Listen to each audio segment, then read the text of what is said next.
السلام علیکم۔ دریائے سندھ میں خوفناک حادثہ، شادی کی خوشیاں ماتم میں تبدیل، باراتیوں کی کشتی اچانک الٹ گئی، پورا سندھ سوگ میں ڈوب گیا، ہر آنکھ اشکبار۔ کیا آپ حالات حاضرہ سے آگاہی حاصل کرنا چاہتے ہیں؟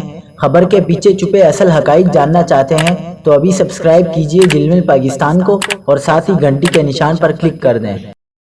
آپ کو بتاتے چلیں کہ دریائے سندھ میں 100 باراتیوں سے بری ایک کشتی الٹنے سے درجنوں افراد جاں بحق ہو گئے، جن میں خواتین اور بچے شامل ہیں۔ سولنگی قبیلے سے تعلق رکھنے والے افراد راجن پور میں ایک شادی کی تقریب میں شرکت کے بعد واپس آ رہے تھے کہ ان کے ساتھ حادثہ پیش آیا۔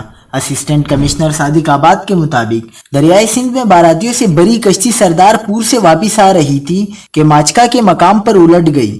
اب تک 20 افراد کی لاشیں نکال لی گئی ہیں، جبکہ خواتین اور بچوں سمیت 30 افراد تاحال لاپتہ ہیں، جن کی تلاش کے لیے ریسکیو آپریشن تاحال جاری ہے۔ ڈپٹی کمشنر نے مزید کہا کہ افسوسناک حادثہ اوور لوڈنگ کے سبب پیش آیا۔ حادثے کے بعد زیادہ تر افراد کو مقامی افراد نے بچا لیا تھا۔